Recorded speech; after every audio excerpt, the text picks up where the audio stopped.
Hello everyone and welcome back to the channel. This video is another video in the series of the things narcissistic people say, often to distract you from the truth, so that you question who you are as a person. So you question your judgment, your perceptions, your reality, your opinions, and not what they are doing to you.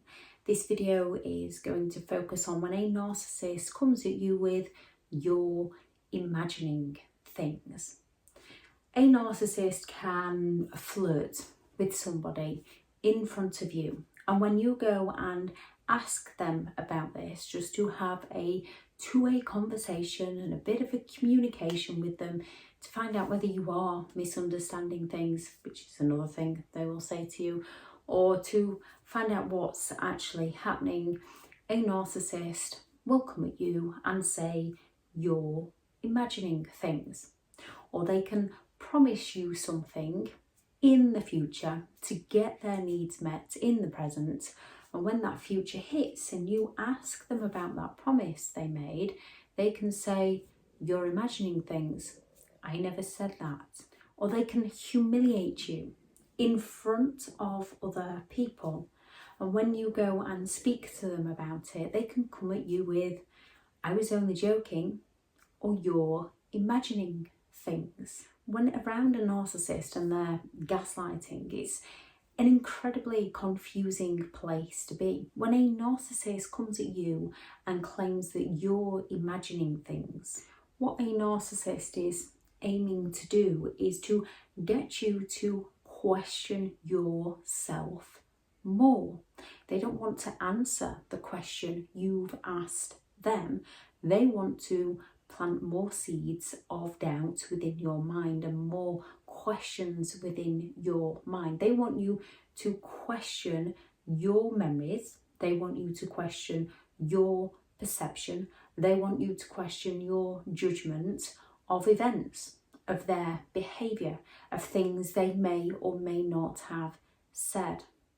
They want to lead you into believing that you're the one that's imagining things so they can continue their behaviour.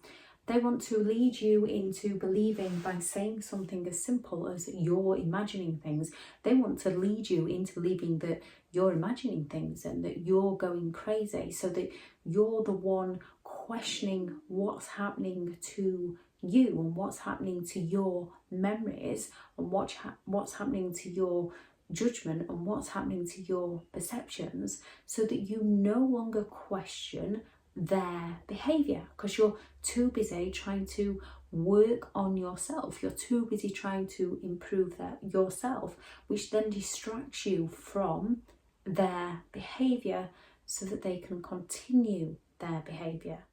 Some narcissists will go to the extremes of moving things on you. Some will go to the extremes of planning an event with you and then claiming that they never planned it and it's all in your imagination. Some take it to the extreme. However, no matter how much a narcissist gaslights you with you're imagining things, no matter what they gaslight you on, it has the same effects within our minds. We can experience similar things, but we experience them differently. And when something is done to you in a repeat form of behaviour, when something's repeatedly done to you and the words are repeatedly said to you, it causes that cognitive dissonance within your mind, when your realities are no longer matching up, when your beliefs are no longer matching up. Just having that idea, that planting that reasonable doubt within your mind that they might not have said something that you believe they said, can cause that self-doubt within you.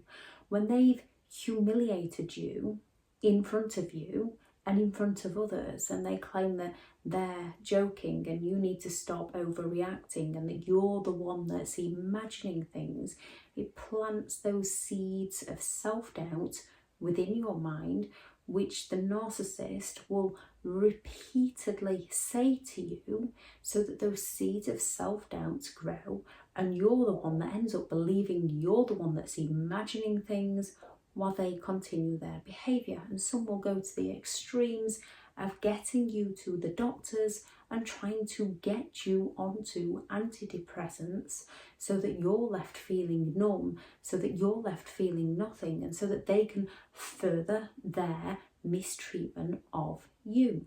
And while they further their mistreatment of you, they can claim to everybody else how much they're helping you, how much they're supporting you, and how much they've got to put up with to gain the sympathy from others, while they exploit you and exploit other people. The sympathy they're getting from their enablers and flying monkeys, they are exploiting those people because they're gaslighting those people into believing the story that matches what reality looks like, but they're not telling the story as it is. They're not telling people what they are actually doing to you. Therefore, they are gaslighting those other people. They are selling other people a story on repeat that matches the narcissist reality, so that the narcissist can exploit those people to get what they want. And even the best of people, when there's that little bit of self-doubt within our minds, it can override our judgment. It can override our perceptions. Often when a narcissist is out there on the smear campaign and they're planting those seeds in other people's minds that gets them to question your character, that gets them to question your reputation, that gets them to question who you are, it sways their perception of you, because they've got just that little bit to make them doubt who you are as a person. Yet nobody's saying anything negative about the narcissist, so they believe the narcissist lies. And by the time people wake up to realise what's happening and start to speak out about the narcissist, because the narcissist has got in there first and already sold people the story, repeatedly sold people the story, because the narcissist has already claimed that you're the crazy one, because they've already got you on those antidepressants, because they've already provoked you before going to a family event, so that when you get there, they're the life and the soul of the party and you're looking grumpy and miserable and depressed, which matches the story the narcissist is telling those people. And the narcissist is telling those people that you're obsessed, you're depressed, you're after revenge. It's easy to allow those seeds of self-doubt to grow within their minds as it is ours when it is done to us. When a narcissist continues to deny things or continues to minimise behaviour, continues to exaggerate things that we may not have even done, telling us we've done something that we know we haven't done, to plant those doubts within our mind. When a narcissist is exaggerating our reactions to us and to other people, it's highly effective in convincing us that we're going crazy, convincing us that we're losing our memory, convincing us that we're imagining things, and convincing other people. Because we're questioning ourselves anyway, it's easier for the narcissist to get other people to question who we are. So then we fear speaking out, keeping us more trapped in that situation. It's very difficult to stand in your truth, to stand in your experiences, to stay in your reality, to stay with your beliefs and your values when you have got somebody repeatedly selling you a story that's creating that self-doubt within your mind. And they only need to plant a little bit to then slowly plant more to allow those seeds to grow. The more those seeds grow, the easier it becomes for a narcissist to gaslight us and to manipulate us and to provoke those emotional reactions from us, to then further gaslight us with you're overreacting, you're too sensitive, you're overthinking, you're too hung up on your past, and all the rest to get you to just feel like you are going crazy. It's very difficult when you've been in this to start placing reality back together. Often why many people talk to people that have been through it, to gain that validation, to be informed that they're not actually imagining things, so that they can slowly lose their doubts and shift out of that self-doubt and start piecing reality together bit by bit. And it can hit very hard at times as you start to think, I remember that happening. No, yes, it was. And you can see how they've played people off each other at certain events, when they've said something to one person in front of you that you know is not true, that didn't make sense, but they've fed somebody else a story. And as they're feeding that many people a story, they often catch themselves out on their lies. However, a lot of them rule through fear. So people daren't speak out through fear of reactions from the narcissist.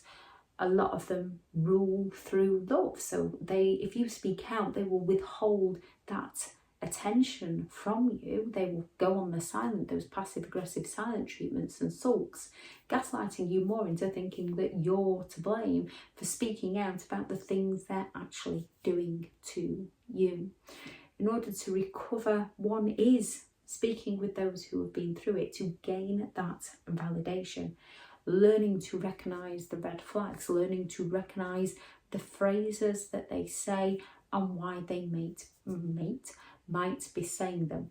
Don't take them personally. Don't internalise them. It becomes very easy to internalise their words. However, as soon as they've got us internalising them, they've got us right where they want us. So don't internalise it. Recognise it as what they're saying, what they're doing, what they might be trying to gain from it. Keep a written diary to get your thoughts out, and also to go for that reality check so that you can start to lose those doubts and put your own reality back in.